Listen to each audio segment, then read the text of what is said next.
Welcome to icon India. Icon India group 1 group 2తో పాటు ఇతర పోటీ పరీక్షలకి సంబంధించి ఇండియన్ ఎకానమీ సిలబస్ని బేస్ చేసుకొని ఎక్స్క్లూజివ్గా ఇండియన్ ఎకానమీకి సంబంధించి క్లాసెస్ని మీకు అందిస్తూ ఉంది. సో ఎకానమీ అంటే మీకు ఎనిమీలా కాకుండా ఎకానమీ అంటే ఈజీ అనేలాగా ఈ క్లాసెస్ని మీకు నేను టీచ్ చేయబోతున్నాను. సో నేను రాజ్ కుమార్ మీకు ఇండియన్ ఎకానమీకి సంబంధించి కరెంట్ ఎకానమీతో లింక్ చేస్తూ కరెంట్ ఎకానమీ అప్డేట్స్ని మీకు ఇంక్లూడ్ చేస్తూ ఈ క్లాసెస్ని ఎక్స్క్లూజివ్గా ఈ ఇయర్కి సంబంధించి మీరు రాయబోతున్నటువంటి ఎగ్జామ్స్ కోసం డిజైన్ చేసి ఇస్తున్నాం. సో దీనికోసం ఈ క్లాసెస్ కోసం మీరు ఐకాన్ ఇండియా యాప్ని కూడా డౌన్లోడ్ చేయండి. అలాగే క్లాసెస్ నచ్చినట్లయితే మీ ఫ్రెండ్స్కి షేర్ చేయండి. ఇక మనం ఈరోజు ఇండియన్ ఎకానమీకి సంబంధించి వెరీ ఇంపార్టెంట్గా ఉన్నటువంటి ప్రణాళికలు చాప్టర్ గురించి తెలుసుకుందాం. సో ఈ ప్రణాళికలనే మనం ఏమంటున్నాం, ప్లానింగ్స్ ఇన్ ఇండియా అని అంటున్నాం. సో మరి ఈ ప్రణాళికలకి సంబంధించి భారతదేశం ఒక 65 సంవత్సరాల పాటు ప్రాధాన్యతని ఇస్తూ 1వ పంచవర్ష ప్రణాళిక నుంచి 12వ పంచవర్ష ప్రణాళిక వరకు అమలు చేయడం జరిగింది. మరి ఇలా 65 సంవత్సరాల ఈ ప్రణాళికలకి సంబంధించి ప్రతి అంశాన్ని మనం నేర్చుకున్నట్లయితే మనకి ఇండియన్ ఎకానమీ మీద ఒక క్విక్ నాలెడ్జ్ అనేది రావడానికి అవకాశం అనేది 100% ఉంది. ఎందుకు అనంటే భారతదేశానికి స్వతంత్రం వచ్చిన తర్వాత ప్రారంభమైనటువంటి ప్రణాళికలలో వివిధ రకాల పాలసీలు, వివిధ రకాల చట్టాలు, వివిధ రకాలైనటువంటి ప్రాజెక్టులను, అలాగే ముఖ్యమైనటువంటి కార్యక్రమాలని, స్కీమ్స్ని, వీటన్నింటినీ కూడా ప్రణాళికలలో భాగంగా తీసుకురావడం జరిగింది.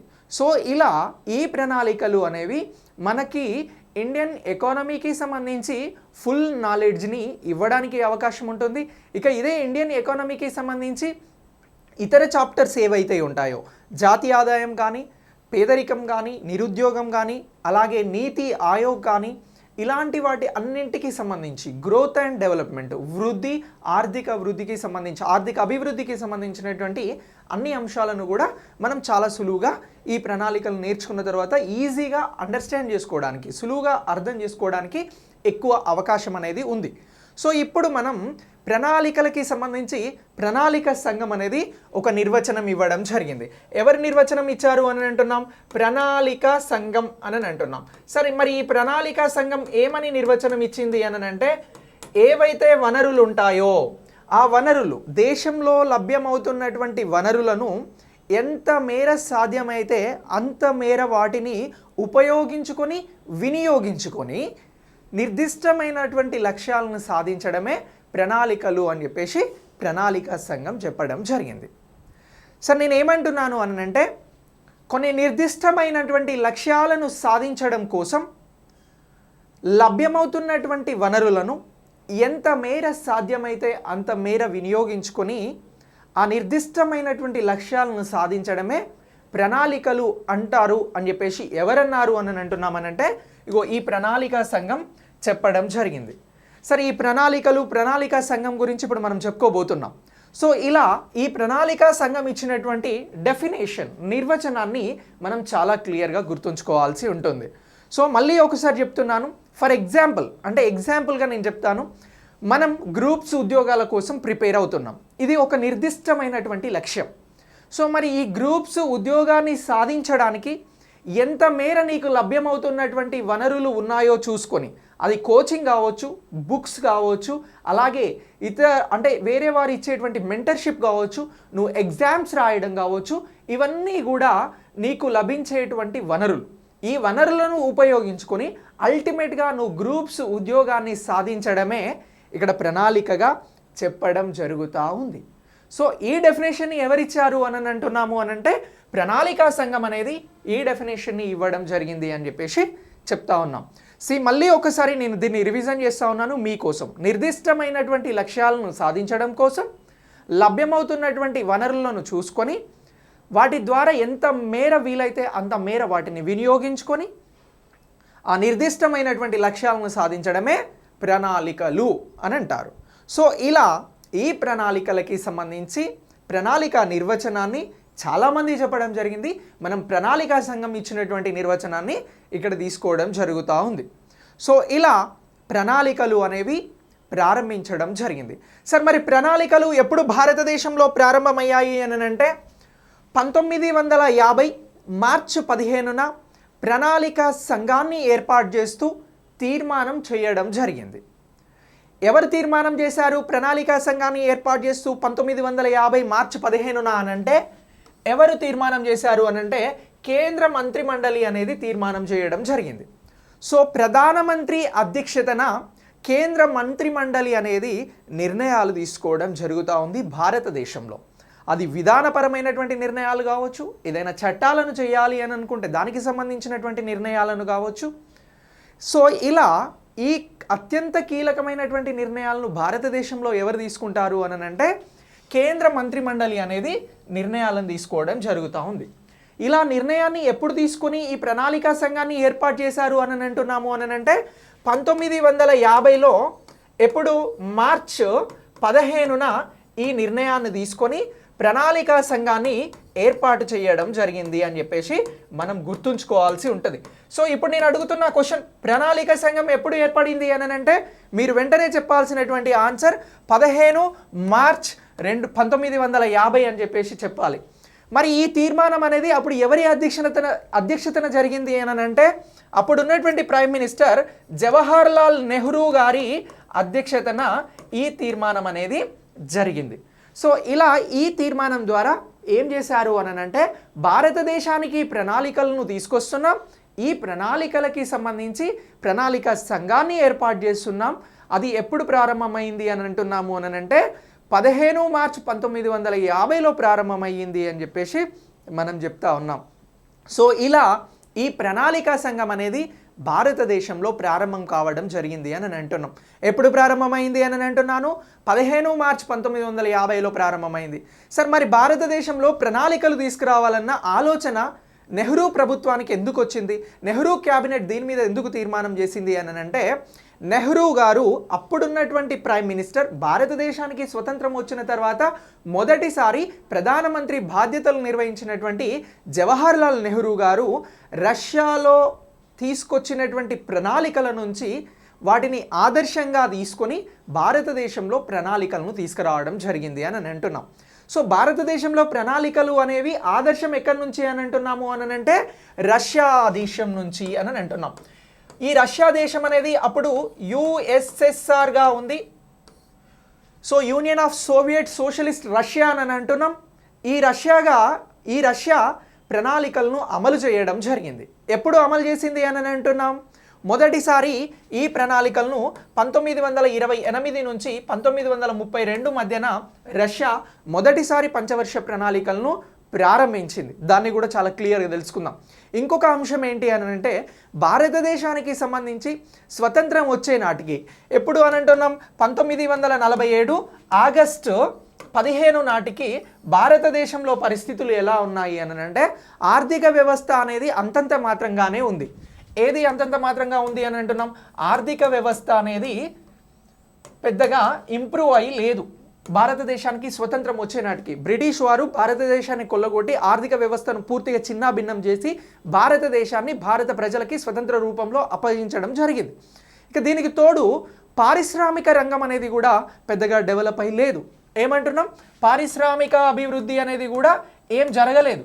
సో ఇలా ఈ పారిశ్రామిక అభివృద్ధి జరగకపోవడం, దాంతోపాటు ఈ ఏదైతే ఆర్థిక వ్యవస్థ ఉందో అది అంతంత మాత్రంగానే ఉండడం కూడా భారతదేశానికి ప్రణాళికలు అవసరము అని చెప్పేసి చెప్పడం జరిగింది.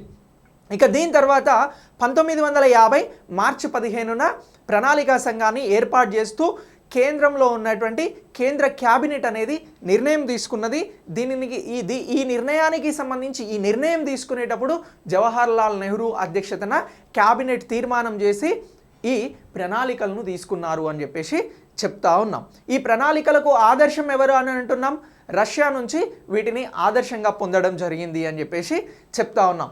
సో మరి ఈ ప్రణాళికా సంఘానికి సంబంధించి రష్యా నుంచి రష్యాలో అమలు చేయబడినటువంటి ప్రణాళికలను ఆదర్శంగా తీసుకున్నాము అని అంటున్నాం. మరి ఎందుకు ఆదర్శంగా తీసుకున్నాం? రష్యా ప్రణాళికలలో సక్సెస్ అయింది కాబట్టే వాటిని ఆదర్శంగా తీసుకున్నాం. మరి రష్యా ఫెయిల్ అయితే ఎవరు కూడా ప్రణాళికలను ఆదర్శంగా తీసుకోరు కదా. కానీ ఈ 1928 నుంచి 32 మధ్యన రష్యా ఏ విధంగా సక్సెస్ అయిందో కూడా ఒకసారి నేను మీకు చెప్తాను. సో ఈ ప్రణాళికలకి సంబంధించి అసలు ఈ అంశం ఎలా వచ్చింది అని అంటే, రష్యాకి సంబంధించి 1917 అలాగే 1920 మధ్య కాలంలో మొదటిసారి ఈ ప్రణాళికలను గురించి చర్చించడం జరిగింది. ఎప్పుడు రష్యాలో ప్రణాళికలు అనేవి మొదటి ప్రణాళిక 1928 1932 మధ్యన అమలయ్యింది అనేది నేను ఇంతకుముందు చెప్పిన. కానీ రష్యాలో ఇప్పుడు ప్రణాళికలు ఎలా వచ్చాయి అనేది ఒకసారి మనం తెలుసుకునే ప్రయత్నం చేద్దామని దానికోసం మాట్లాడుతున్నాం. సో ఇక్కడ రష్యా అనేది ప్రణాళికలు చేయాలి అన్నటువంటి ఆలోచనను మొదటిసారి ఎప్పుడు కలిగి ఉన్నది అని అంటే 1917 1920 సమయంలోనే ఈ ఆలోచన రష్యాకి రావడం జరిగింది. ఎందుకు వచ్చింది అని అంటే, రష్యాకి సంబంధించి జార్ చక్రవర్తుల నిర్ణయాల వలన, నిర్ణయాల వలన? జార్ చక్రవర్తుల నిర్ణయాల వలన ఏం జరిగింది అని అంటే ప్రపంచ యుద్ధం అనేది జరిగింది. సో ఈ జార్ చక్రవర్తులకి సంబంధించినటువంటి నిర్ణయాల వలన రష్యా కూడా తనకి సంబంధించినటువంటి ఆర్థిక వ్యవస్థలో సమస్యలను ఎదుర్కోవడం ప్రారంభించింది. సో ఇలాంటి టైంలో దేశంలో ప్రణాళికలు అవసరము అని చెప్పేసి అప్పుడు రష్యా ఏం చేసింది అని అంటే ప్రణాళికల ఆలోచన చేసింది అని అంటున్నాం. ప్రణాళికల ఆలోచన ఎప్పుడు చేసింది రష్యా అని అంటే, ప్రణాళికల ఆలోచన 1917 1920లో ఈ ఆలోచన చేసి ప్రణాళికలను అమలు చేయాలి అనేటువంటి నిర్ణయానికి వచ్చింది. అలా నిర్ణయం తీసుకున్న తర్వాత 1928 నుంచి 1932 మధ్యన రష్యాకి సంబంధించి ఫస్ట్ పంచవర్ష ప్రణాళిక అనేది అమలు కావడం జరిగింది. సో FYV అంటే ఏంటంటే first 5-year plan in Russia అని చెప్పేసి అంటా ఉన్నాం. ఎక్కడ వచ్చింది అని అంటున్నాం? రష్యాలో ఇది రావడం జరిగింది అని చెప్పేసి చెప్తా ఉన్నాం. సో ఇలా ఈ రష్యా అనేది మొదటి పంచవర్ష ప్రణాళికని 1928 నుంచి 32 వరకు అమలు చేసింది అని అంటున్నాం. కానీ ప్రణాళికలు చేయాలన్న ఆలోచన మాత్రం రష్యాకి 1917 నుంచి 20 మధ్యలోనే నిర్ణయం తీసుకోవడం జరిగింది అని అంటున్నాం. సో ఇలా స్టాలిన్ నేతృత్వంలో రష్యా అనేది ఈ ప్రణాళికను అమలు చేసింది. సో ఈ ప్రణాళికలలో వీరు దేనికి ప్రాధాన్యత ఇచ్చారు రష్యా వారు అని అంటే, ఒకటి భారీ పరిశ్రమలకి, అలాగే రెండోది ఏంటి అని అంటే కలెక్టివ్ ఫార్మింగ్కి. ఏమంటున్నాం? కలిసి వ్యవసాయం చేయడానికి సంబంధించి, కలెక్టివ్ ఫార్మింగ్కి సంబంధించి వీరు ప్రాధాన్యత ఇవ్వడం జరిగింది. సో ఇలా ఈ వ్యవసాయంలో కూడా మంచి వృద్ధిని రష్యా అనేది సాధించింది. దీన్నే రష్యాకి సంబంధించి కొల్కోజ్ కలెక్టివ్ ఫార్మింగ్ అని చెప్పేసి పిలుస్తూ ఉన్నాం. ఏమంటున్నాం? కొల్కోజ్ కలెక్టివ్ ఫార్మింగ్ అని చెప్పేసి పిలుస్తూ ఉన్నాం. ఇక ఈ రష్యా అమలు చేసినటువంటి ప్రణాళికల్ని ఏమంటున్నాము అని అంటే గోస్ప్లాన్ ప్రణాళికలు అని చెప్పేసి పిలుస్తూ ఉన్నాం. ఏమంటున్నాం? గోస్ప్లాన్ ప్రణాళికలు అని చెప్పేసి అంటా ఉన్నాం. సో ఇలా ఈ రష్యా అనేది ప్రణాళికలను అమలు చేసింది అనేటువంటి అంశాన్ని గుర్తుంచుకోవాలి. ఎప్పటి నుంచి రష్యా ప్రణాళికలను స్టార్ట్ చేసింది? 1928 నుంచి ప్రారంభించింది అని అంటున్నాం. నేను ఇక్కడ మీకు ఇంకో విషయం ఏం చెప్పబోతున్నాను అంటే, ప్రణాళికలకి సంబంధించి ప్రపంచంలో రష్యా ప్రణాళికలను మొదటిసారి అమలు చేసింది అని అంటున్నాం. ఈ ప్రణాళికలు అనేవి ప్రపంచ దేశాలకి ఆదర్శంగా మారింది అని అంటున్నాం. మనం 1950 మార్చి 15 నుంచి 1917 రష్యాలో ప్రణాళికలు స్టార్ట్ చేయాలన్నటువంటి అంశానికి వెళ్ళాం. అక్కడ నుంచి 1928లో రష్యా ప్రణాళికలను ప్రారంభించింది అని తెలుసుకుంటున్నాం. అంటే ప్రణాళికలకి సంబంధించినటువంటి ఒక చారిత్రాత్మక నేపథ్యాన్ని నేను మీకు చెప్తా ఉన్నా. ప్రణాళికలకి సంబంధించినటువంటి క్రొనలాజికల్ ఆర్డర్ని చెప్తా ఉన్నా. సో ఈ ఆర్డర్ని మళ్ళీ మనం భారతదేశానికి లింక్ చేసుకుందాం. సో ఇప్పుడు మనం రష్యాకి వెళ్ళాం. ఈ తర్వాత అమెరికా దేశానికి కూడా ఒకసారి మనం వెళ్ళాలి. 1928 రష్యా అనేది 1928లో ప్రణాళికలు ప్రారంభించిన తర్వాత 1920లో ఎప్పుడు అని అంటున్నాం? 1929లో ఆర్థిక మాంద్యం అనేది వచ్చింది. ఎక్కడ వచ్చింది ఈ ఆర్థిక మాంద్యం అని అంటే అమెరికాలో రావడం జరిగింది. ఎక్కడ వచ్చింది అని అంటున్నాం?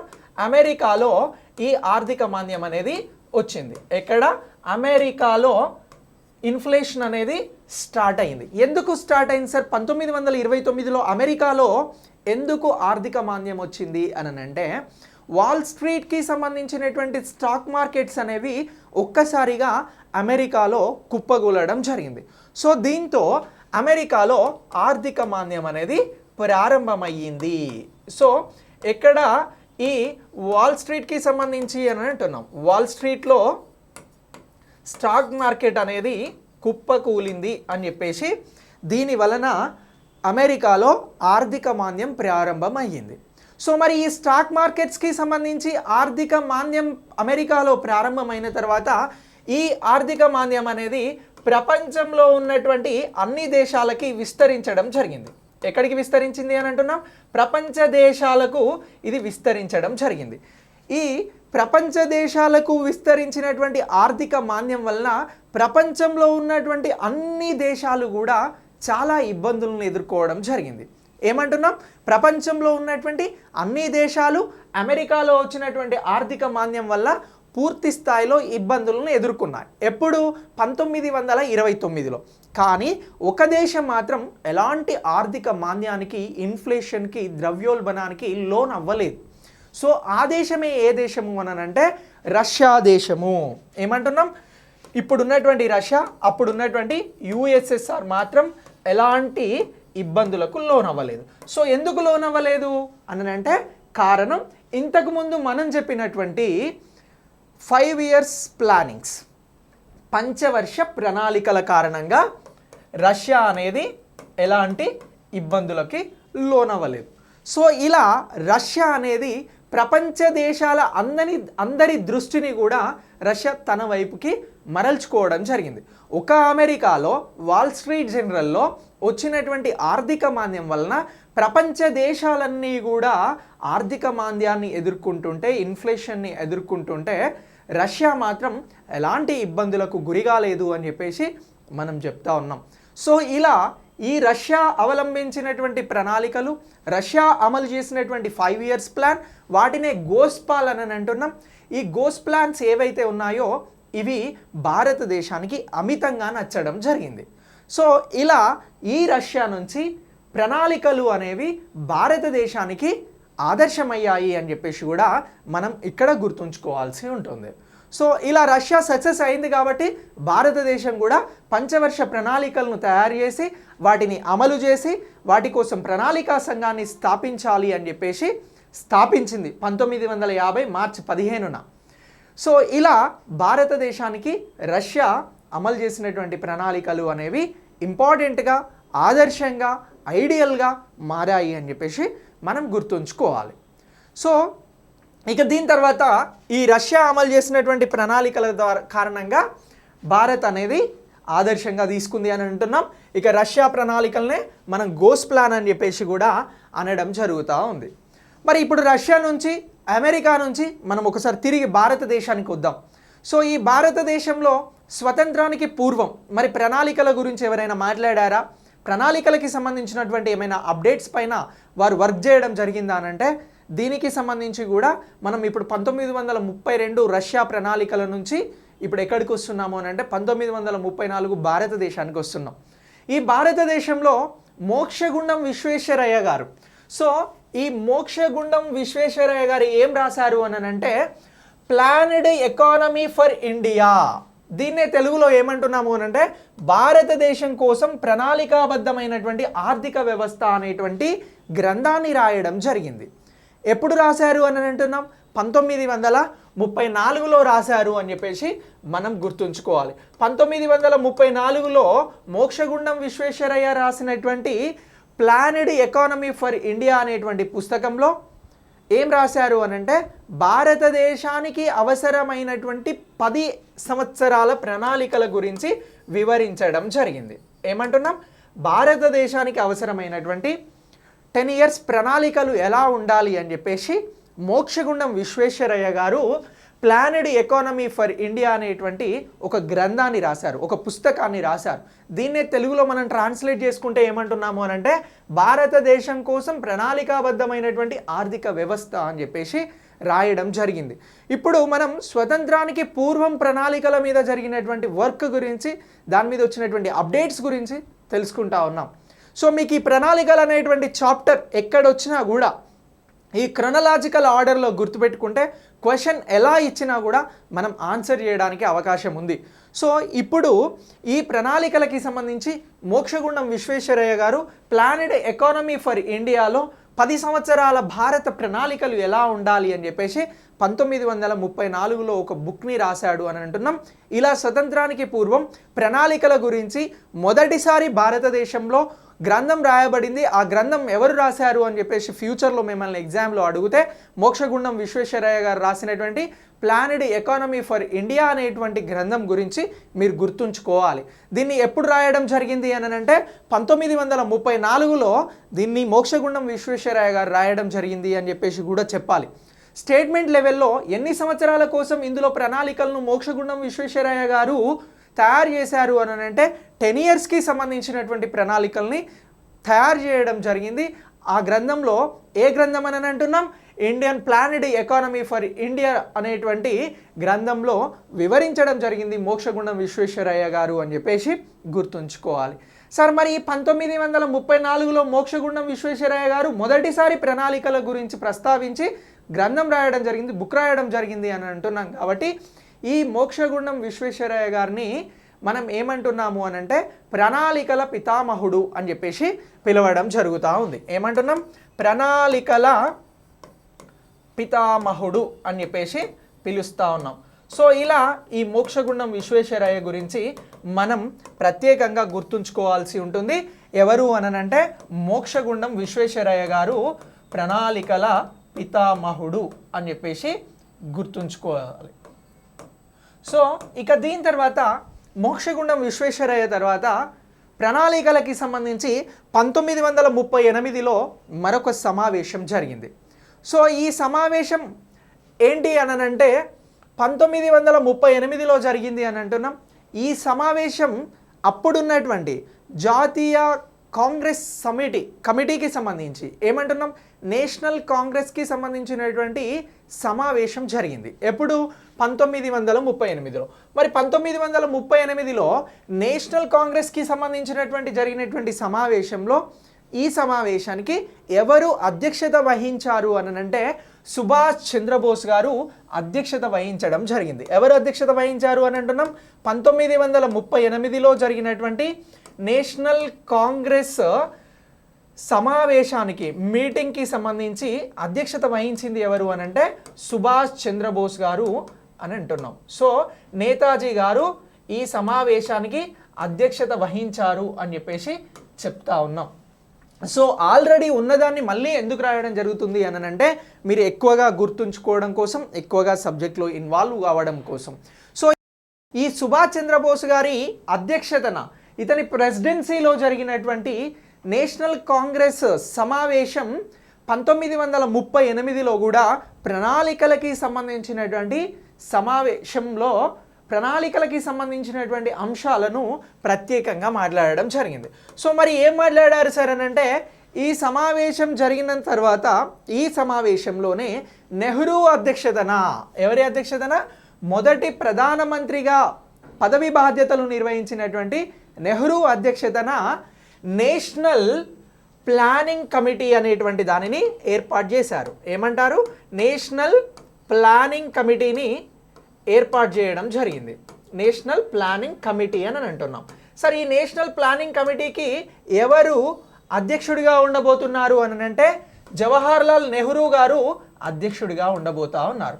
సో మరి నెహ్రూ గారు అధ్యక్షుడిగా ఈ నేషనల్ ప్లానింగ్ కమిటీని ఏర్పాటు చేశారు అని అంటున్నాం. ఈ నేషనల్ ప్లానింగ్ కమిటీకి సంబంధించి ఇది ఏం చేయాలి అని అంటే భారతదేశంలో ఉన్నటువంటి ప్రజల జీవన ప్రమాణాలు పెరిగేలాగా, ప్రజల తలసరి ఆదాయం పెరిగేలాగా ప్రణాళికలను రూపొందించండి అని చెప్పేసి 1938లో సుభాష్ చంద్రబోస్ గారి అధ్యక్షతన జరిగినటువంటి మీటింగ్లో నెహ్రూ గారి కమిటీని ఫామ్ చేయడం జరిగింది. ఈ కమిటీకి, నేషనల్ ప్లానింగ్ కమిటీకి ఎవరు అధ్యక్షుడిగా ఉంటారు అని అంటే జవహర్లాల్ నెహ్రూ గారు అధ్యక్షుడిగా ఉంటారు. మరి ఈ జాతీయ ప్రణాళిక కమిటీ అనేది నెహ్రూ గారి అధ్యక్షతన ఏం చేయబోతా ఉంది అని అంటే భారతదేశంలో ప్రజల జీవన ప్రమాణాలను పెంచేలాగా ప్రణాళికలను రూపొందించాల్సి ఉంటుంది. మరి ఈ కమిటీ అనేది ప్రణాళికలను రూపొందించిందా అంటే రూపొందించలే. 1938లో ఈ సమావేశం జరిగింది అని అంటున్నాం. 1939లో రెండవ ప్రపంచ యుద్ధం అనేది ప్రారంభమైంది. సెకండ్ వరల్డ్ వార్ అనేది ప్రారంభమైంది. సో ఇలా రెండవ ప్రపంచ యుద్ధం అనేది ఎప్పుడు ప్రారంభమైంది? 1939లో ప్రారంభమైంది.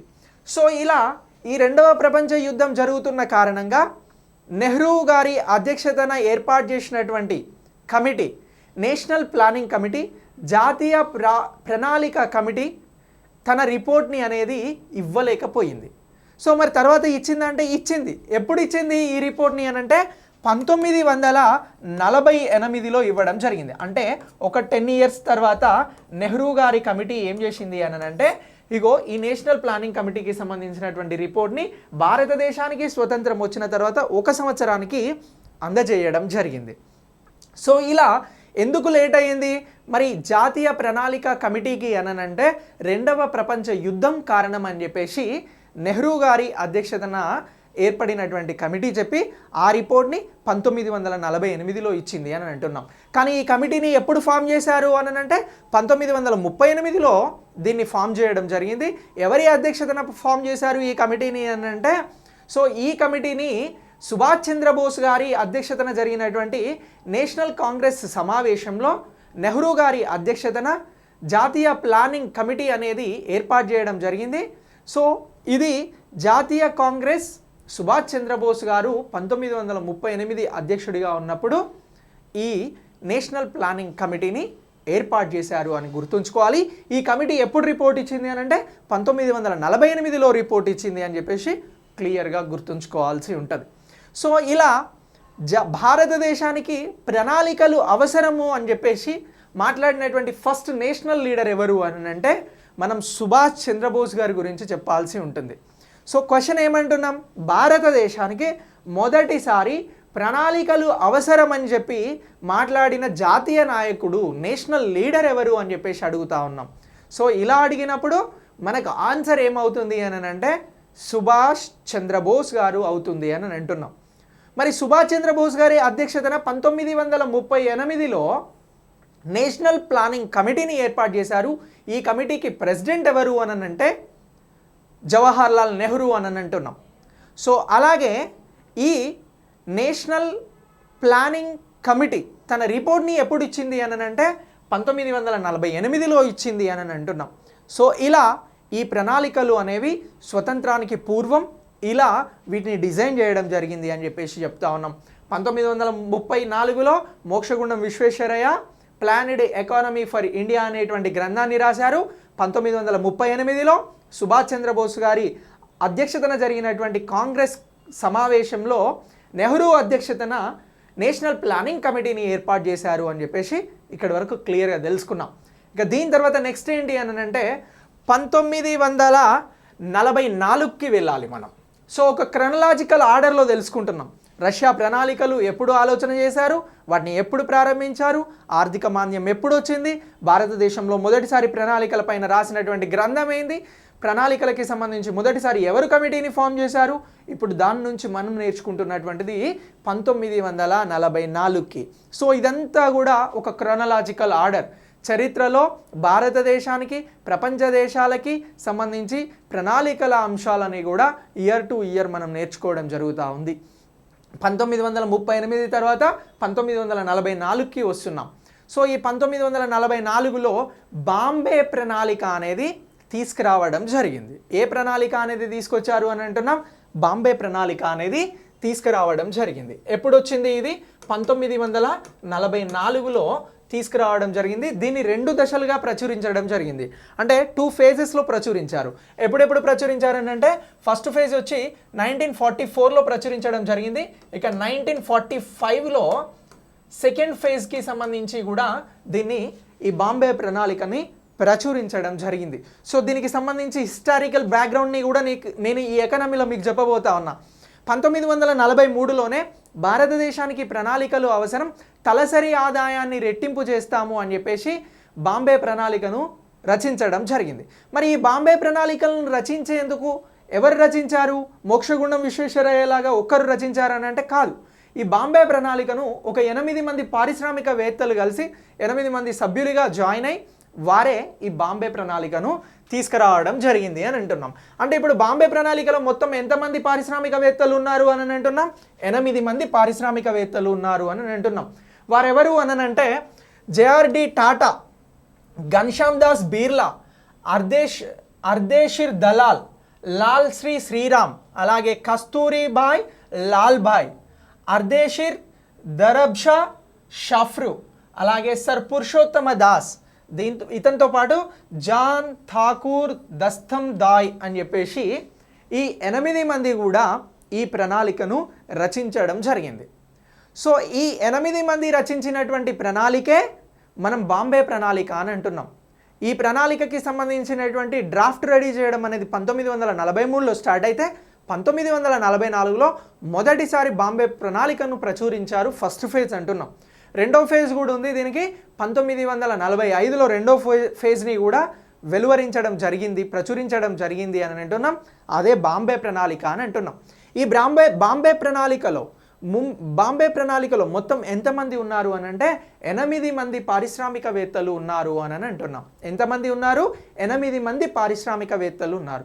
సో ఈ 8 మంది పారిశ్రామికవేత్తలకి సంబంధించి వీరి రెడీ చేసినటువంటి బాంబే ప్రణాళికలో ఏమంటున్నామనంటే ఏ ప్లాన్ ఫర్ ఎకనామిక్ డెవలప్మెంట్ అనేటువంటి పేరుతో ఈ ప్రణాళికను ప్రచురించడం జరిగింది అని అంటున్నాం. ఏమంటున్నాం? ఏ ప్లాన్ ఫర్ ఎకనామిక్ డెవలప్మెంట్ అని చెప్పేసి అంటా ఉన్నాం. సో ఈ ప్రణాళికను ఏ పేరుతో, బాంబే ప్రణాళికను ఏ పేరుతో ప్రచురించారు అన్నప్పుడు ఏ ప్లాన్ ఫర్ ఎకనామిక్ డెవలప్మెంట్ అని అంటున్నాం. సో అలాగే 1938లో ఏర్పాటు చేసిన కమిటీని ఏమంటున్నాం? నేషనల్ ప్లానింగ్ కమిటీ అంటున్నాం. 1934లో మోక్షగుండం విశ్వేశ్వరయ్య గారు రాసినటువంటి పుస్తకాన్ని ఏమంటున్నాం? ఏ ప్లాన్డ్ ఎకానమీ ఫర్ ఇండియా అని అంటున్నాం. సో ఇలా ఈ 3 నేమ్స్ని కూడా మీరు పర్టికులర్గా గుర్తుంచుకోండి. బాంబే ప్రణాళికలో ఏ పేరుతో వీరు ఈ బాంబే ప్రణాళికను ప్రచురించడం జరిగింది అని అంటే ఏ ప్లాన్ ఫర్ ఎకనామిక్ డెవలప్మెంట్ అని చెప్పేసి గుర్తుంచుకోవాల్సి ఉంటుంది. సో ఇలా ఈ బాంబే ప్రణాళిక అనేది 8 మంది పారిశ్రామికవేత్తలతో బయటికి తీసుకురావడం జరిగింది. ఏ ప్లాన్ ఫర్ ఎకనామిక్ డెవలప్మెంట్ పేరుతో ప్రచురించడం జరిగింది, పబ్లిష్ చేయడం జరిగింది అని చెప్పేసి చెప్తా ఉన్నాం. మరి ఇలా వచ్చినటువంటి ఈ బాంబే ప్లాన్కి సంబంధించి 1944లో మొదటి ఫేజ్ని ప్రచురించారన్నాం కదా. దీనికి సంబంధించి 15 సంవత్సరాల కోసం 10,000 కోట్ల రూపాయలను ఖర్చు చేయాలి అని చెప్పేసి బాంబే ప్రణాళిక చెప్తా ఉంది. ఏం చెప్తా ఉంది? 15 సంవత్సరాల కాలానికి ఫర్ 15 years ఎంత వ్యయం చేయాలి అని అంటుంది అని అంటే 10,000 crores అని చెప్పేసి బాంబే ప్రణాళిక చెప్పడం జరుగుతూ ఉంది. ఇక్కడ బాంబే ప్రణాళికలను ఎంతమంది రచించారు? 8 మంది పారిశ్రామికవేత్తలు బాంబే ప్రణాళికలను ప్రచురించడానికి పనిచేయడం జరిగింది అని అంటున్నాం. వీరు ప్రచురించినటువంటి ఈ ప్రణాళిక, బాంబే ప్రణాళికను ఏ పేరుతో వీరు ప్రచురించడం జరిగింది అని అంటే ఏ ప్లాన్ ఫర్ ఎకనామిక్ డెవలప్మెంట్ అని అంటున్నాం. సో దీనికి సంబంధించి ఎన్ని సంవత్సరాల కోసం ఈ ప్రణాళికలను వీరు తీసుకురావడం జరిగింది అని అంటే 15 సంవత్సరాల కాలానికి అని అంటున్నాం. అలాగే దీనికి సంబంధించి ఎంత వ్యయం, ఎక్స్పెండిచర్ ప్రభుత్వం నుంచి ఎంత చేయాలి అని చెప్పేసి వీరు డిమాండ్ చేయడం జరిగింది అని అంటే 10,000 crores అని చెప్పేసి చెప్తా ఉన్నాం. సో ఇలా ఈ బాంబే ప్రణాళిక అనేది వెరీ వెరీ ఇంపార్టెంట్గా మనం ప్రణాళికలకి సంబంధించి స్వతంత్రానికి పూర్వం చూడడం జరుగుతూ ఉంది. సో ఇలా ఈ ప్రణాళిక గురించి ఈ పారిశ్రామికవేత్తలు చెప్పారు కాబట్టి వీరంతా కూడా పారిశ్రామికవేత్తలు అంటున్నాం కాబట్టి ఈ బాంబే ప్రణాళికను ఏమంటున్నాము అని అంటే పారిశ్రామిక ప్రణాళిక అని కూడా అంటున్నాం. సో బాంబే ప్రణాళికను ఇంకా ఏమని పిలుస్తున్నాము అని అంటే పారిశ్రామిక ప్రణాళిక అని చెప్పేసి కూడా మనం గుర్తుంచుకోవాల్సి ఉంటుంది. ఈ ప్రణాళికనే ఇంకా ఏ పేరుతో పిలుస్తున్నాము అని అంటే టాటా బిర్లా ప్రణాళిక అని చెప్పేసి కూడా అంటున్నాం. ఎందుకంటే ఇందులో జేఆర్డి టాటా ఉన్నాడు, అలాగే దాస్ బిర్లా ఉన్నారు కాబట్టి టాటా బిర్లా ప్రణాళిక అని చెప్పేసి కూడా దీనిని మనం పిలవడం జరుగుతూ ఉంది. సో ఇలా ఈ టాటా బిర్లా ప్రణాళిక అన్న, పారిశ్రామిక ప్రణాళిక అన్న, బాంబే ప్రణాళిక అన్న, ఏ ప్లాన్ ఫర్ ఎకనామిక్ డెవలప్మెంట్ అన్నా కూడా ఇదంతా కూడా 1944లో ప్రచురించినటువంటి బాంబే ప్రణాళికకి సంబంధించినటువంటి అంశంగా చెప్పడం జరుగుతూ ఉంది. మరి ఈ ప్రణాళిక లక్ష్యం ఏంది? ఇప్పుడేమో ఈ ప్రణాళికకి సంబంధించినటువంటి పేర్లు, ఈ ప్రణాళికను ఎవరు తయారు చేశారు, అలాగే ఈ ప్రణాళికకి సంబంధించి ప్రచురించినటువంటి విధానం గురించి 1944లో వచ్చినటువంటి ఈ అంశం గురించి తెలుసుకున్నాం. మరి దీని లక్ష్యం ఏంటి అని అంటే పరిశ్రమలను స్థాపించడంతో పాటు 15 సంవత్సరాల కాలంలో ప్రజల తలసరి ఆదాయాన్ని రెట్టింపు చేయడం. ఏమంటున్నాం? ప్రజల తలసరి ఆదాయం. దీనిని ఏమంటున్నాం ఇంగ్లీష్లో అని అంటే పర్ క్యాపిటా ఇన్కమ్ అంటున్నాం. సార్ తలసరి ఆదాయం అని అంటున్నారు, పర్ క్యాపిటా ఇన్కమ్ అంటున్నారు. మాకు డౌట్ వస్తుంది, తలసరి ఆదాయం అంటే ఏంటి, పర్ క్యాపిటా ఇన్కమ్ అంటే ఏంటి, దీన్ని ఎలా డిఫైన్ చేస్తాము అని చెప్పేసి. దీన్ని ఎలా నిర్వచిస్తాము అని అంటే తలసరి ఆదాయం అంటే వెరీ వెరీ సింపుల్ అండి. ఒక ప్రాంతంలో పనిచేస్తున్నటువంటి ఉద్యోగులకు వస్తున్నటువంటి ఆదాయం ఏదైతే ఉందో దానిని ఆ ప్రాంతంలో నివసిస్తున్నటువంటి ప్రజల అందరి చేత డివైడెడ్ బై చేస్తే వచ్చేదే తలసరి ఆదాయం. దానినే మనం పర్ క్యాపిటా ఇన్కమ్ అని చెప్పేసి అనడం జరుగుతూ ఉంది. ఇలా ఈ తలసరి ఆదాయం ఏదైతే ఉందో దీనిని రెట్టింపు చేస్తాము అని చెప్పేసి కూడా ఈ బాంబే ప్రణాళికలో చెప్పడం జరిగింది అని చెప్పేసి మనం గుర్తుంచుకోవాల్సి ఉంటుంది. సో మరి ఇలా రెట్టింపు చేయడానికి సంబంధించినటువంటిదే బాంబే ప్రణాళిక అని అంటున్నాం. మరి ఈ బాంబే ప్రణాళిక దేనికి ప్రాధాన్యత ఇచ్చింది అని అంటే పారిశ్రామిక రంగానికి ప్రాధాన్యత ఇవ్వడం జరిగింది. అందుకే దీన్ని పారిశ్రామిక ప్రణాళిక అంటున్నాం. ఈ పారిశ్రామికవేత్తలు కలిసి తయారు చేసినటువంటి ప్రణాళిక కాబట్టి దీన్ని పారిశ్రామిక ప్రణాళిక అంటున్నాం. సో ఇలా ఈ బాంబే ప్రణాళిక అనేది మొదటిసారి స్వతంత్రానికి పూర్వం ఏ ప్లాన్ ఫర్ ఎకనామిక్ డెవలప్మెంట్ అనేటువంటి పేరుతో ప్రచురించబడింది అని చెప్పేసి మనం గుర్తుంచుకోవాల్సి ఉంటుంది. ఇక దీని తర్వాత వచ్చినటువంటి ప్రణాళిక, ఈ బాంబే ప్రణాళికకి సంబంధించి మరికొన్ని అంశాలు ఏంటి అని అంటే తలసరి ఆదాయాన్ని రెట్టింపు చేయడం అనేది నేను ఆల్రెడీ మీకు చెప్పిన. సో ఈ తలసరి ఆదాయ రెట్టింపు కోసం ఏమేం చేయాలి అనుకుంటున్నారు అంటే వ్యవసాయ రంగాన్ని 130% పెంచాలి అనేటువంటి టార్గెట్ను విధించుకోవడం జరిగింది. అలాగే పారిశ్రామిక రంగాన్ని 500% పెంచాలి. అలాగే సేవా రంగాన్ని, సర్వీసెస్ని 200%కి పెంచాలి. అప్పుడు ప్రజల తలసరి ఆదాయం అనేది రెట్టింపు అవుతుంది అని చెప్పేసి బాంబే ప్రణాళికలో వివరించడం జరిగింది. ఏ రంగాన్ని ఎంత శాతం పెంచాలి అని ప్రయత్నం చేస్తున్నారు అని అంటే వ్యవసాయ రంగాన్ని 130% పెంచాలి 15 సంవత్సరాల కాలంలో బాంబే ప్రణాళిక స్టార్ట్ అవుతే. ఆ తర్వాత పారిశ్రామిక రంగాన్ని 500% పెంచాలి. అలాగే సేవా రంగాన్ని 200% పెంచాలి అని చెప్పేసి ఈ బాంబే ప్రణాళికను రచించినటువంటి ఏ ప్లాన్ ఫర్ ఎకనామిక్ డెవలప్మెంట్కి సంబంధించినటువంటి దానిలో బాంబే పారిశ్రామికవేత్తలు 8 మంది ఈ అంశాలను ప్రచురించడం జరిగింది. ఇక ఈ ఆదాయాన్ని రెట్టింపు చేసేందుకు ప్రణాళికలకు ప్రాధాన్యతను ఇవ్వడం జరిగింది అని కూడా మనం తెలుసుకున్నాం. ఇక దీని తర్వాత ప్రణాళికలకి సంబంధించి నెక్స్ట్ వచ్చినటువంటిది గాంధీ ప్రణాళిక అని అంటున్నాం. సార్ ఈ గాంధీ ప్రణాళిక ఎప్పుడు రావడం జరిగింది సార్ అని అంటే గాంధీ ప్రణాళిక అనేది ఎప్పుడు రావడం జరిగింది అని అంటే గాంధీ ప్రణాళిక అనేది 1944లోనే రావడం జరిగింది. ఏదొచ్చింది అని అంటున్నాం, గాంధీ ప్రణాళిక అనేది మనకు 1944లోనే రావడం జరిగింది అని అంటున్నాం. సో బాంబే ప్రణాళికను ప్రచురించిన తర్వాతనే ఈ గాంధీ ప్రణాళికను కూడా తీసుకురావడం జరిగింది. మరి ఈ గాంధీ ప్రణాళికను ఎవరు తీసుకొచ్చారు అని అంటే శ్రీమన్ నారాయణ అని గాంధీజీకి సంబంధించినటువంటి పెద్ద ఫాలోవర్. అంటే గాంధీజీ ఇచ్చినటువంటి ఆదేశాలను, గాంధీ గారు ఇచ్చినటువంటి సూత్రాలను, గాంధీజీ గారు చెప్పినటువంటి అంశాలను బాగా అమలు చేయాలి, ఫాలో కావాలి అనేటువంటి వ్యక్తే ఈ శ్రీమన్ నారాయణ అగర్వాల్ గారు అని చెప్పేసి చెప్తా ఉన్నాం. ఈ శ్రీమన్ నారాయణ అగర్వాల్ గారు గాంధీ ప్రణాళికను రూపొందించడం జరిగింది. బాంబే ప్రణాళికనేమో 8 మంది రూపొందించారు. వారంతా కూడా పారిశ్రామికవేత్తలు అని చెప్పేసి వాళ్ళ పేర్లు చెప్పుకున్నాం, టాటా, బిర్లా. సో ఇలా వీరందరూ కూడా రూపొందించారు.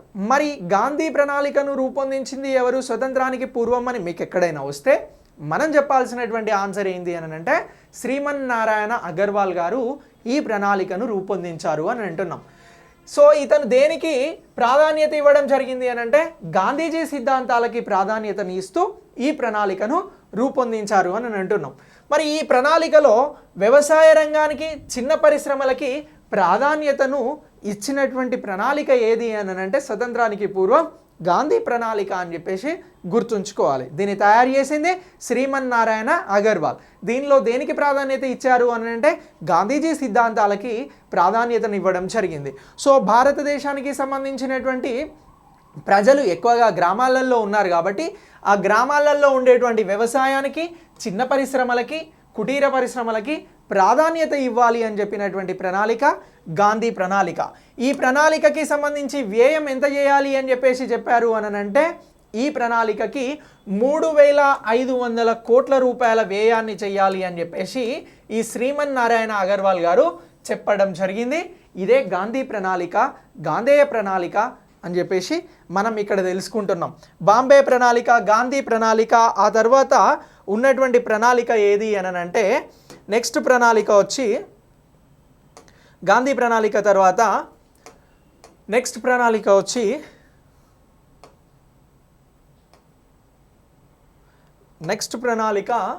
ఏమంటున్నాము అంటే ప్రణాళికాభివృద్ధి డిపార్ట్మెంట్ అని చెప్పేసి పిలవడం జరుగుతూ ఉంది. సో భారతదేశానికి స్వతంత్రం రాలేదు, కానీ భారతదేశంలో ఉన్నటువంటి పారిశ్రామికవేత్తలు కానీ గాంధీజీ ఫాలోవర్స్ కానీ ప్రణాళికల గురించి మాట్లాడుతున్నారు అని చెప్పేసి ఇదే 1944లో బాంబే ప్రణాళిక వచ్చిన సమయంలో, గాంధీ ప్రణాళిక వచ్చిన సమయంలో బ్రిటిష్ ప్రభుత్వం ప్రణాళికాభివృద్ధి డిపార్ట్మెంట్ని ఏర్పాటు చేయడం జరిగింది. మరి ఈ ప్రణాళికాభివృద్ధి డిపార్ట్మెంట్కి ఎవరు ప్రాతినిధ్యం వహించారు బ్రిటిష్ ప్రభుత్వం ఏర్పాటు చేసినటువంటి ఈ ప్రణాళికకి అని అంటే ఈ అద్దీషర్ దలాల్ గారు దీనికి ప్రాతినిధ్యం వహించడం జరిగింది. ఇతని ఆధ్వర్యంలో బ్రిటిష్ ప్రభుత్వం ఈ అద్దీషర్ దలాల్ ఆధ్వర్యంలో ప్రణాళిక అభివృద్ధి డిపార్ట్మెంట్ని ఏర్పాటు చేయడం జరిగింది అని అంటున్నాం. ఈ ప్రణాళిక అభివృద్ధి డిపార్ట్మెంట్కి సంబంధించి ఈ అద్దీషర్ దలాల్ పేరు మనం ఎక్కడ విన్నాము అని అంటే బాంబే ప్రణాళికలో ఉండడం జరిగింది. ఇతను బాంబే ప్రణాళికలో ఇతను ఉన్నాడు. మనం చెప్పినటువంటి 8 మంది పారిశ్రామికవేత్తలలో ఈయన కూడా ఒకడు అని చెప్పేసి మనం చెప్తా ఉన్నాం. సో అలా ఈ బాంబే ప్రణాళికకి సంబంధించి ఇతను ఇంపార్టెంట్ అని అంటున్నాం.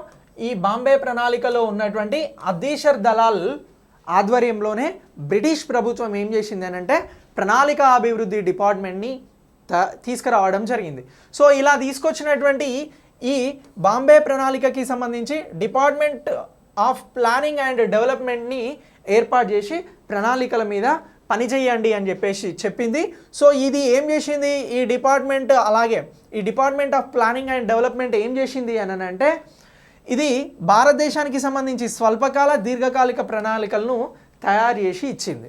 సో ఇలా స్వల్పకాల దీర్ఘకాలిక ప్రణాళికలు భారతదేశానికి అవసరమని చెప్పేసి చెప్పింది ఎవరు అని అంటే department of planning and development వారు చెప్పడం జరిగింది అని అంటున్నాం. దీన్ని ఎవరు ఏర్పాటు చేసినారు అని అంటే బ్రిటిష్ ప్రభుత్వం ఏర్పాటు చేసింది. ఎవరి ఆధ్వర్యంలో ఏర్పాటు చేసింది అని అంటే దీనిని అద్దీషర్ దలాల్ ఆధ్వర్యంలో ఏర్పాటు చేసింది. సో ఇతను ఒక పారిశ్రామికవేత్త. బాంబే ప్రణాళికను రచించినటువంటి 8 మందిలో అద్దీషర్ దలాల్ ఒకరు అని చెప్పేసి మనం ఇక్కడ అప్డేట్ అవ్వాల్సి ఉంటుంది. సో ఇలా 1944లో మొత్తం 3 ప్రణాళికల గురించి మనం తెలుసుకోవడం జరిగింది. ఒకటేమో బాంబే ప్రణాళిక, రెండోదేమో గాంధీ ప్రణాళిక, మూడోదేమో బ్రిటిష్ ప్రభుత్వం ఏర్పాటు చేసినటువంటి ప్రణాళిక అభివృద్ధి డిపార్ట్మెంట్ అని చెప్పేసి చెప్తా ఉన్నాం. సో ఇలా ఈ 3 ప్రణాళికల గురించి కూడా చాలా క్లియర్గా మనం 1944వ సంవత్సరంలో నేర్చుకున్నాం. సో ఇప్పుడు 1945వ సంవత్సరానికి వస్తున్నాం. ఈ 1945 సంవత్సర కాలంలో ప్రణాళికలను గురించి చెప్పినది ఎవరు అని అంటే ఈ ప్రజా ప్రణాళిక పేరుతో దీన్నే పీపుల్స్ ప్లాన్ అని చెప్పేసి కూడా అంటున్నాం మానవత రాయ్. సో కార్మిక సంఘాలకి సంబంధించినటువంటి లీడర్ 1945లో ఇండియన్ లేబర్ ఫెడరేషన్కి సంబంధించినటువంటి ఈ మానవత రాయ్, ఎంఎన్ రాయ్ ఎవరైతే ఉన్నారో ఇతను ప్రణాళికలను తయారు చేయడం జరిగింది భారతదేశానికి సంబంధించి. 1945లో పీపుల్ ప్లాన్ అనేది వచ్చింది. దీన్నే ప్రజా ప్రణాళిక అని అంటున్నాం. ఈ ప్రజా ప్రణాళికలను తీసుకొచ్చింది ఎవరు అని అంటే ఎంఎన్ రాయ్ గారు అని అంటున్నాం. సో మరి ఎంఎన్ రాయ్ గారు తీసుకొచ్చినటువంటి ఈ ప్రణాళిక 10 సంవత్సరాల కాలానికి 15,000 కోట్ల వ్యయం చెయ్యాలి అని చెప్పేసి ఎంఎన్ రాయ్ గారు చెప్పడం జరిగింది. ఎన్ని సంవత్సరాలకి?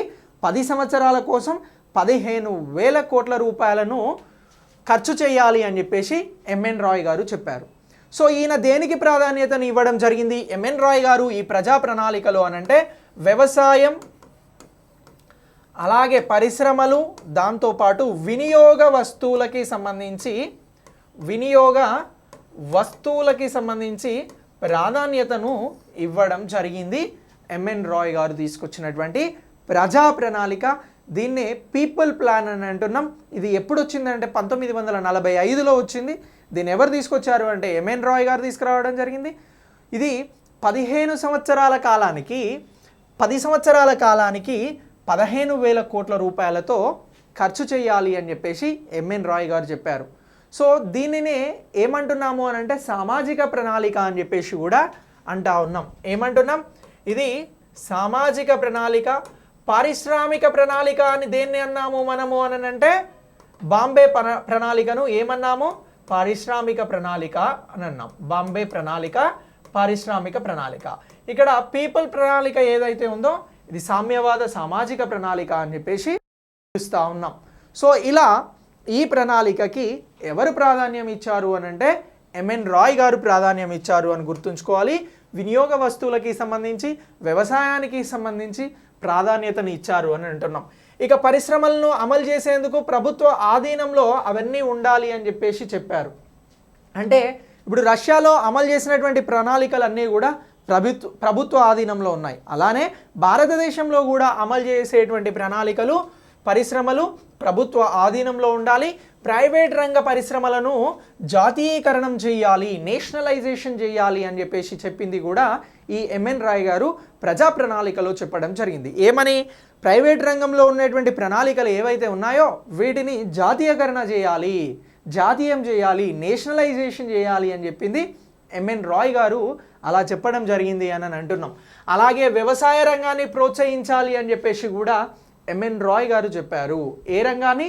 పీపుల్ ప్లాన్లో ఎంఎన్ రాయ్ గారు ఏం చెప్పారు అని అంటే వ్యవసాయాన్ని ప్రోత్సహించాలి, పరిశ్రమలు అన్నీ కూడా ప్రభుత్వ ఆధీనంలో ఉండాలి, ప్రైవేట్ రంగానికి సంబంధించినటువంటి పరిశ్రమలను కూడా జాతీయకరణం చేయాలి, నేషనలైజేషన్ చేయాలి అని చెప్పేసి మాట్లాడడం జరిగింది. కాబట్టి ఈ ప్రణాళికను మనం సామ్యవాద లక్షణాలు ఉన్నటువంటి ప్రణాళిక అని అన్నాం.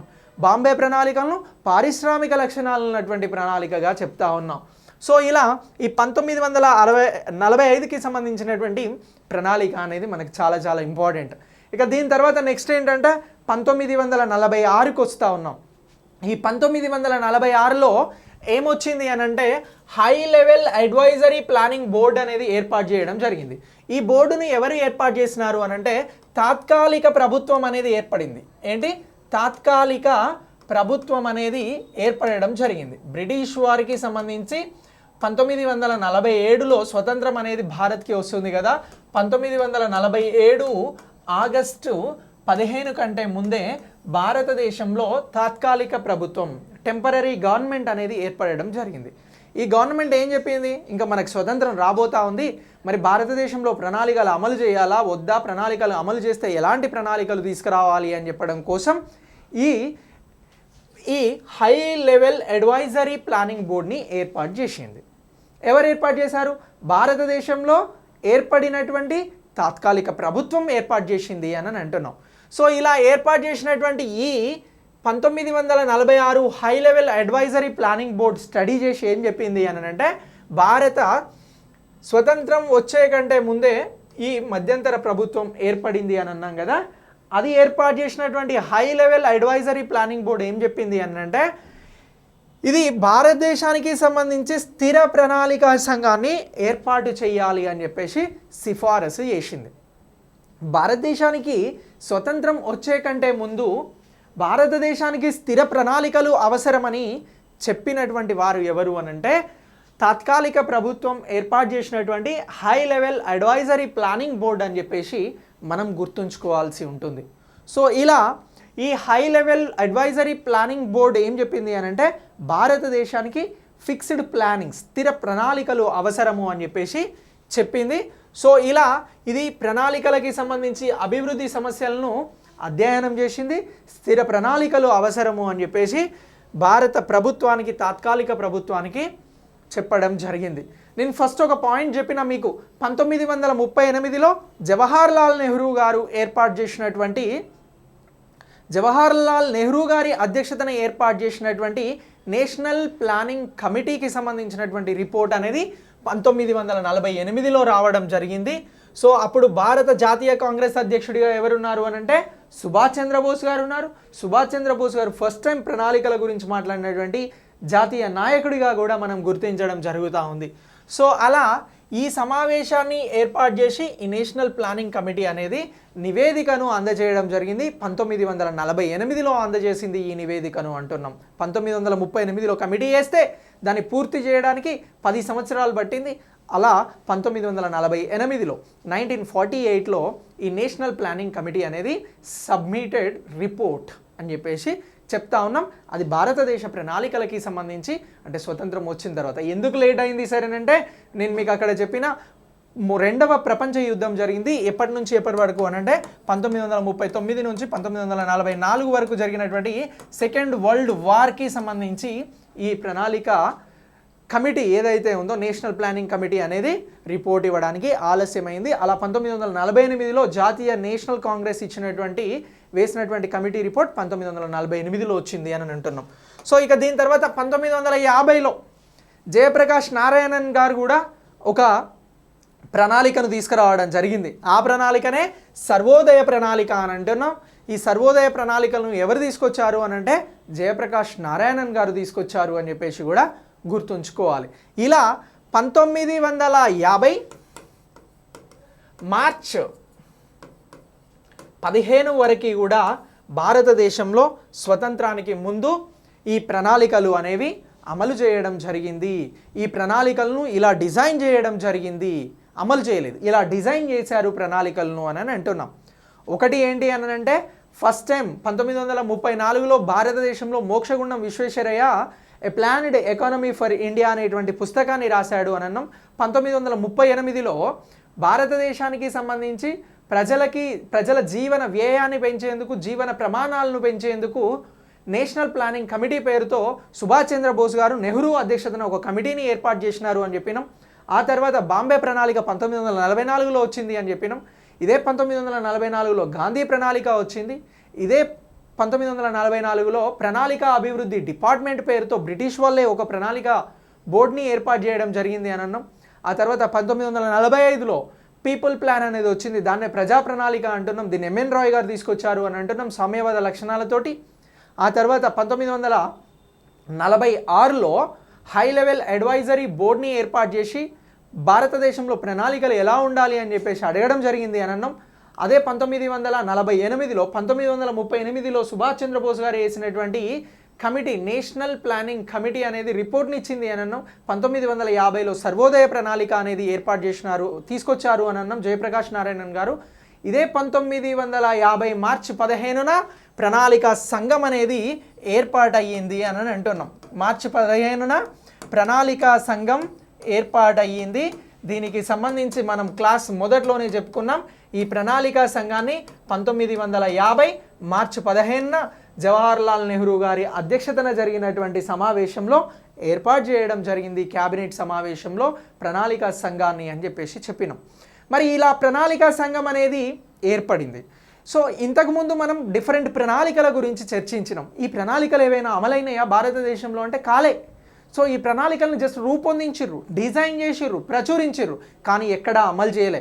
అలా అమలు చేయలేదు కాబట్టే ఈ ప్రణాళికలను ఏమన్నారు అని అంటే పేపర్ ప్లాన్స్ అని చెప్పేసి అన్నారు. ఏమన్నారు? సో స్వతంత్రానికి ముందు భారతదేశంలో రూపొందించినటువంటి ప్రణాళికలన్నీ కూడా పేపర్ ప్లాన్స్ అని చెప్పేసి గుర్తుంచుకోవాలి.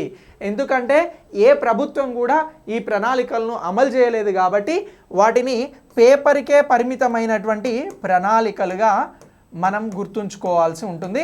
అవే పేపర్ ప్లాన్స్ అంటున్నాం. ఇప్పటివరకు మనం డిస్కస్ చేసినటువంటి సర్వోదయ ప్రణాళిక కానీ, ప్రజా ప్రణాళిక కానీ, గాంధీ ప్రణాళిక కానీ, బాంబే ప్రణాళిక కానీ, ఈ ప్రణాళికలన్నీ కూడా జస్ట్ పేపర్ ప్లాన్స్, ఆలోచనలు జస్ట్ ఎగ్జిబిట్ చేశారు, అవి పేపర్ మీద పెట్టారు. అంతేగాని ఇది ఏ ప్రణాళిక కూడా అమలు కాలే. ఇక ముందు ప్రణాళికలు అమలు అవుతాయి.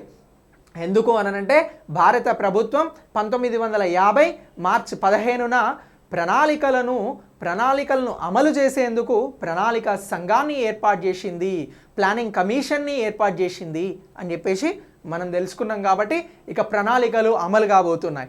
సో ఈ ప్రణాళికకి సంబంధించి ప్రణాళిక సంఘాన్ని ఏర్పాటు చేయడానికి సంబంధించి కూడా కొంత బ్యాక్గ్రౌండ్ అనేది జరిగింది.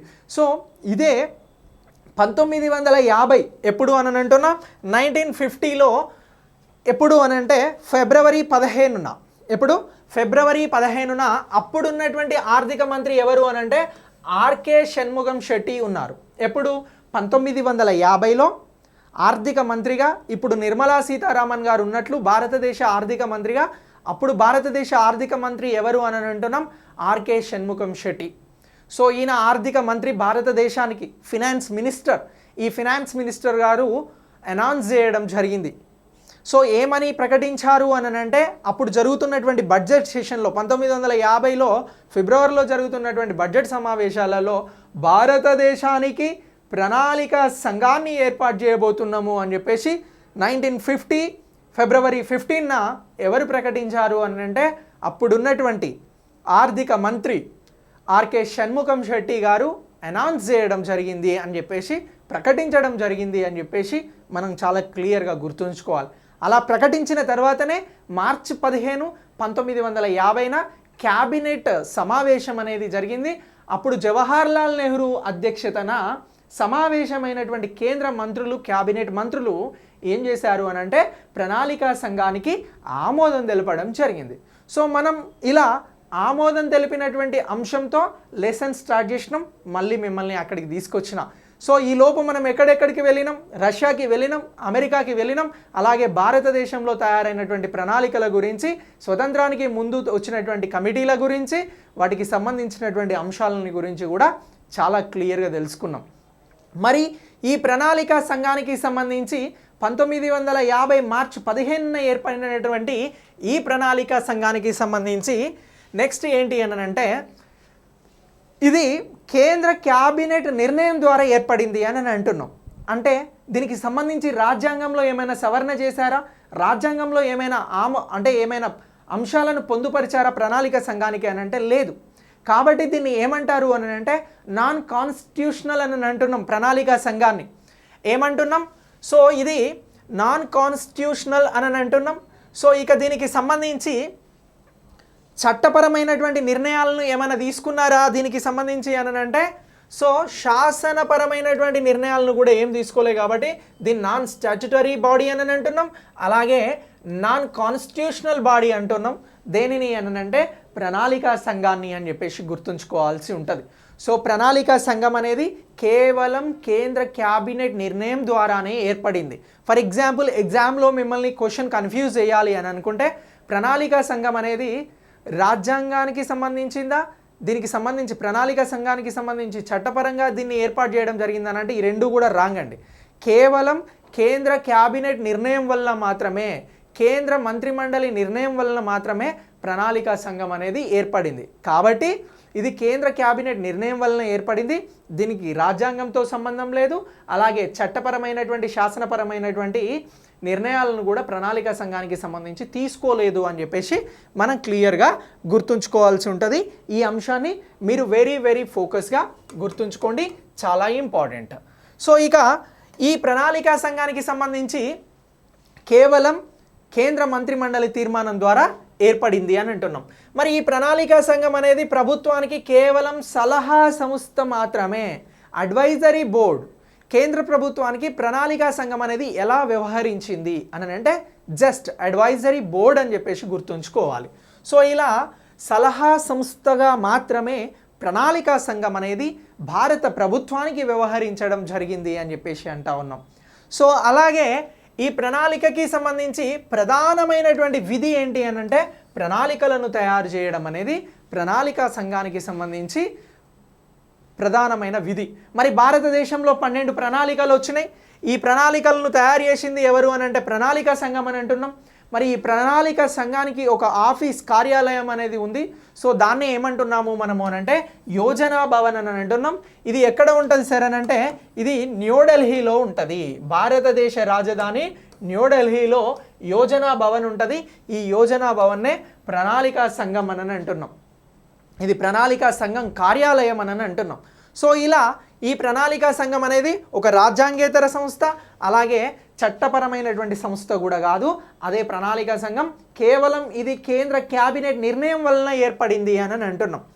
మరి ఈ ప్రణాళికా సంఘానికి సంబంధించి ఒక స్ట్రక్చర్ ఉంది. సో దానికి సంబంధించి ఒక బాడీ ఉంది.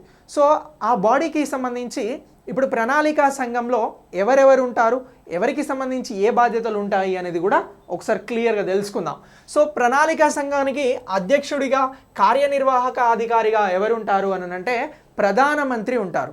ఎవరైతే ప్రైమ్ మినిస్టర్గా ఉంటారో అతనే ప్రణాళికా సంఘానికి సంబంధించి అధ్యక్షుడిగా ఉంటాడు, లేదనంటే కార్యనిర్వాహక అధికారిగా ఉంటారు. కానీ వాస్తవ కార్యనిర్వాహక అధికారి ఎవరు అని చెప్పేసి అడిగితే మనం చెప్పాల్సింది వైస్ ప్రెసిడెంట్. ప్రణాళికా సంఘానికి ప్రెసిడెంట్గా ప్రైమ్ మినిస్టర్ ఉన్నారు కదా, వైస్ ప్రెసిడెంట్గా ఎవరు ఉంటారు అని అంటే క్యాబినెట్ హోదా కలిగినటువంటి ఒక మంత్రి ఉంటాడు, లేదంటే ప్రణాళికా సంఘానికి సంబంధించినటువంటి మంత్రి ఉంటాడు. సో ఈ ప్రణాళిక మంత్రి అంటాం. ప్లానింగ్ మినిస్టర్ అనే అతను కూడా ఉండడం జరిగింది. అలా ఈ వాస్తవ కార్యనిర్వాహక అధికారిగా ఎవరుంటారు అని అంటే వైస్ ప్రెసిడెంట్. సో ఇతన్నే ఉపాధ్యక్షుడు అని అంటున్నాం తెలుగులో. సో ఇలా వాస్తవ కార్యనిర్వాహాధికారి ఏమో వైస్ ప్రెసిడెంట్, జస్ట్ కార్యనిర్వాహక అధికారి ఏమో ప్రధానమంత్రి అని అంటున్నాం. ఇక ప్రణాళికా సంఘానికి సంబంధించి ఎక్స్ అఫీషియో సభ్యులు ముగ్గురు ఉండడం జరిగింది. ఎక్స్ అఫీషియో అని అంటే ఏంటి అని అంటే హోదాను బట్టి ఎక్కువ చైర్మన్షిప్ లాంటివి ఎవరైతే కలిగి ఉంటారో వారినే ఎక్స్ అఫీషియో అంటారు. ఈ ఎక్స్ అఫీషియో సభ్యులుగా ముగ్గురు ఉంటారు ప్రణాళిక సంఘానికి అని అంటున్నాం. ఎవరెవరు అని అంటే ఒకరు ప్రధానమంత్రిని ఎక్స్ అఫీషియోనే అంటాము, ఇతన్నే ప్రెసిడెంట్ అంటున్నాం ప్రణాళికా సంఘానికి, ఇతన్నే కార్యనిర్వాహక అధ్యక్షుడు అని చెప్పేసి కూడా, కార్యనిర్వాహక అధికారి అని చెప్పేసి కూడా పిలవడం జరుగుతుంది. అలాగే ఆర్థిక మంత్రి ఉంటాడు, ఫినాన్స్ మినిస్టర్ కూడా ఎక్స్ అఫీషియోగా ఉంటాడు, అలాగే ప్రణాళిక మంత్రి అనే అతను కూడా ఎక్స్ అఫీషియోగా ప్రణాళికా సంఘానికి ఉండడం జరుగుతూ ఉంది. ఇక వాస్తవ కార్యనిర్వాహక అధికారి నేను మీకు ఇంతకుముందు చెప్పినట్లు ఉపాధ్యక్షుడు ఉంటాడు అనేటువంటి అంశాన్ని కూడా గుర్తుంచుకోవాలి. సో ఇక్కడ మీకు ఒక చిన్న పాయింట్ ఇస్తాను. ఫస్ట్ ప్రణాళికా సంఘం స్టార్ట్ అయినప్పుడు అధ్యక్షుడిగా కార్యనిర్వాహాధికారిగా ఎవరున్నారు అని అంటే first prime minister Jawahar Lal Nehru గురించి మనం గుర్తుంచుకోవాల్సి ఉంటుంది. ఎవరు? జవహర్ లాల్ నెహ్రూ ఫస్ట్ ప్రణాళికా సంఘానికి సంబంధించినటువంటి అధ్యక్షుడు, కార్యనిర్వాహాధికారి. మరి మొదటిసారి ప్రణాళికా సంఘం ఏర్పడినప్పుడు మార్చ్ 15, 1950లో వాస్తవ కార్యనిర్వాహక అధికారి ఎవరు, వైస్ ప్రెసిడెంట్ ఎవరు, ఇతనే ప్రణాళికలకి సంబంధించినటువంటి మొత్తం కార్యక్రమాలను నిర్వహించాల్సి ఉంటుంది అని అంటే అప్పుడు కేంద్ర క్యాబినెట్లో ఉన్నటువంటి గుల్జరీ లాల్ నందా. ఎవరు? ప్రణాళికా సంఘం వైస్ ప్రెసిడెంట్గా ఎవరున్నారు అని అంటే అప్పుడు గుల్జరీ లాల్ నందా ఉండడం జరిగింది. సో వీరిద్దరూ కూడా గుల్జరీ లాల్ నందా అని అంటున్నాం. వీరిద్దరూ కూడా ఎవరు అని అంటే వీరిద్దరూ కూడా మొట్టమొదటిసారి ప్రణాళికా సంఘం ఏర్పడినప్పుడు మొట్టమొదటి ప్రణాళికను తీసుకొచ్చినప్పుడు ఆ ప్రణాళికకి సంబంధించి అధ్యక్షుడిగా కార్యనిర్వాహాధికారిగా జవహర్లాల్ నెహ్రూ ఉంటే ఆ మొదటి పంచవర్ష ప్రణాళికకి గుల్జరీ లాల్ నందా వైస్ ప్రెసిడెంట్గా ఉన్నారు అనేటువంటి అంశాన్ని మనం ఇక్కడ అప్డేట్ కావాలి. ఇక దీని తర్వాత నెక్స్ట్ ఏంటి అని అంటే ఇప్పుడు మీకు చెప్పినటువంటిదే మొదటి ఉపాధ్యక్షుడిగా గుల్జరీ లాల్ నందా ఉన్నారు అని అంటున్నాం.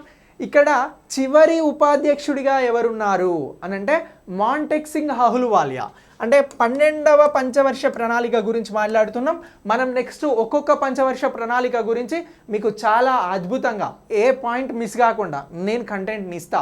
అది కరెంట్ ఎకానమీలో కూడా మీకు యూజ్ అయ్యేలాగా డిజైన్ చేద్దాం. సో ఇలా ఈ ప్రణాళికలు అనేవి మనకు అమలు చేయబడడం జరిగింది.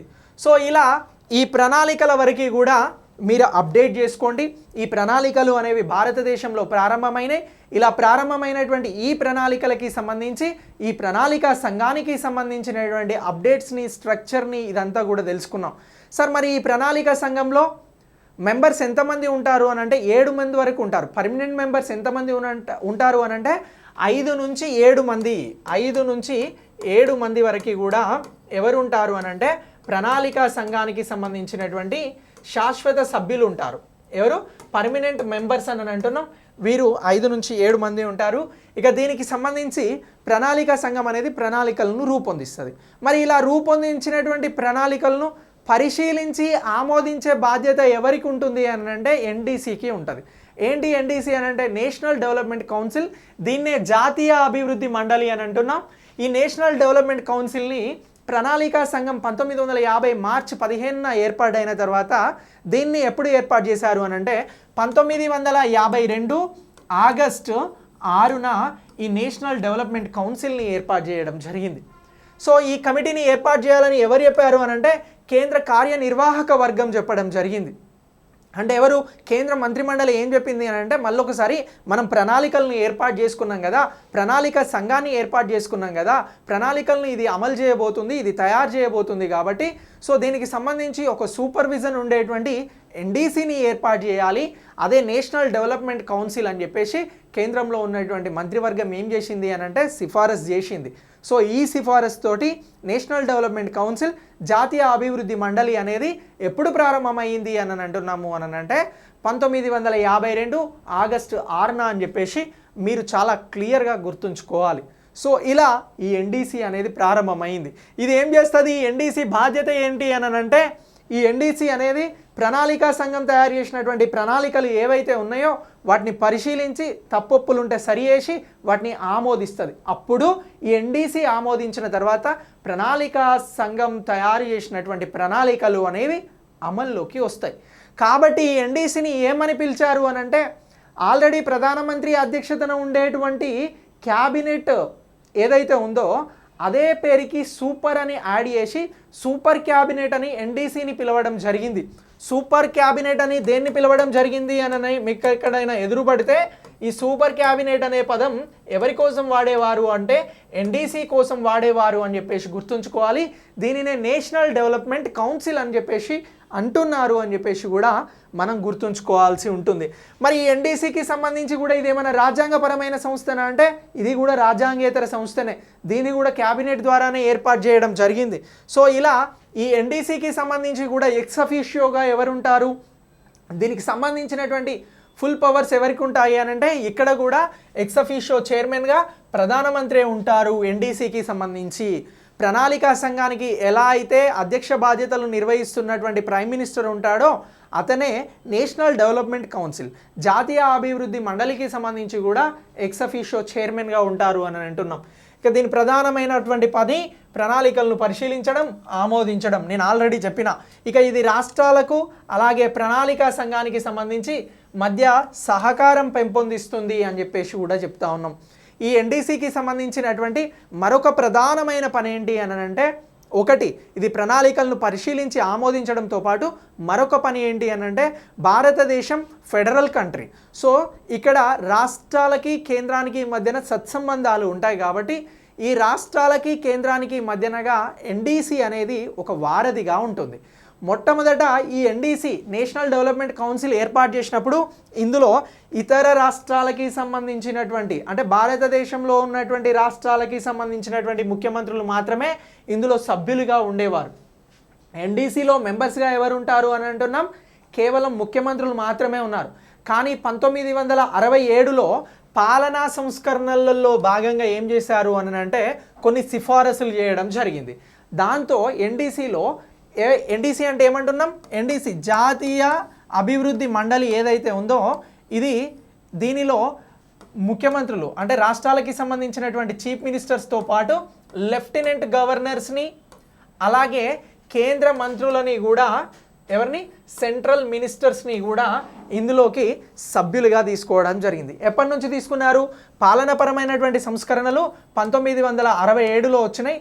ఈ పాలనపరమైనటువంటి సంస్కరణలు వచ్చిన తర్వాత ఈ నేషనల్ కౌన్సిల్లో సీఎంకి సంబంధించి రాష్ట్రాలకి సంబంధించినటువంటి ముఖ్యమంత్రులే సభ్యులు కాదు, ఇందులో లెఫ్టినెంట్ గవర్నర్స్ కేంద్రపాలిత ప్రాంతాలకి సంబంధించి ఉండేటువంటి వారిని గవర్నర్స్ని లెఫ్టినెంట్ గవర్నర్స్ అంటారు, వారు సభ్యులే.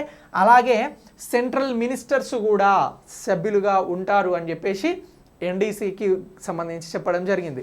అలా ప్రణాళికా సంఘం తయారు చేసినటువంటి ప్రణాళికలను పరిశీలించి వాటిని ఆమోదించేటువంటి పవర్ ఉన్నటువంటి ఎన్డీసీ ఏర్పాటైంది. దీంట్లో ఎవరు సభ్యులు, ఇది రాజ్యాంగేతర సంస్థ అని మనం నేర్చుకున్నాం. ఈ ఎన్డీసీనే సూపర్ క్యాబినెట్ అని చెప్పేసి పిలుస్తూ ఉన్నాం, సూపర్ పవర్ క్యాబినెట్ అని చెప్పేసి కూడా పిలుస్తూ ఉన్నాం. దీనికి క్యాబినెట్ కంటే ఎక్కువ అధికారాలు ఉన్నాయి అని చెప్పేసి అంటూ ఉన్నాం. కాబట్టి ఇక్కడి వరకు కూడా మీరు అప్డేట్ చేసుకోండి. ప్రణాళికా సంఘం ఏర్పాటు గురించి చెప్పుకున్నాం, అలాగే ఎన్డీసీ జాతీయ అభివృద్ధి మండలికి సంబంధించినటువంటి అంశం గురించి చెప్పుకున్నాం, అలాగే వీటికి సంబంధించినటువంటి స్ట్రక్చర్ గురించి చెప్పుకున్నాం, ఇందులో ఎవరెవరు సభ్యులుగా ఉంటారు అనేటువంటి అంశాలను గురించి మనం చాలా క్లియర్గా నేర్చుకోవడం జరిగింది. ఇక దీంతో పాటు స్వతంత్రానికి పూర్వం భారతదేశంలో పేపర్ ప్లాన్స్ అని పిలువబడేటువంటి ప్రణాళికలకి సంబంధించి రచించినటువంటి రచనల గురించి, అలాగే అంతకుముందు భారతదేశం ఎక్కడి నుంచి ఈ ప్రణాళికలను ఆదర్శంగా తీసుకుంది, ప్రపంచంలో వచ్చినటువంటి ఆర్థిక మాంద్యం ఏంది అనేటువంటి అన్ని అంశాలను గురించి కూడా మనం తెలుసుకోవడం జరిగింది. ఇక దీనికి సంబంధించి నెక్స్ట్ ఏం తెలుసుకుందాము అని అంటే ప్రణాళికలకి సంబంధించినటువంటి లక్ష్యాలు, ప్రణాళికలకి సంబంధించినటువంటి లక్షణాలు, ప్రణాళికలకి సంబంధించినటువంటి ఒక్కొక్క ప్రణాళిక సాధించినటువంటి విజయాలు ఏంటి, అపజయాలు ఏంటి, వీటికి సంబంధించిన బడ్జెట్ ఏంటి, వీటికి సంబంధించిన కేటాయింపులు ఏంటి అనేటువంటి అన్ని అంశాలను కూడా ముందు క్లాసులలో మళ్ళీ మనం తెలుసుకుందాం. నెక్స్ట్ క్లాసెస్ కూడా మీకు కంటిన్యూగా వస్తాయి. సో ఈ క్లాస్ నచ్చితే మీ ఫ్రెండ్స్ అందరికీ కూడా షేర్ చేయండి. Thanks for watching.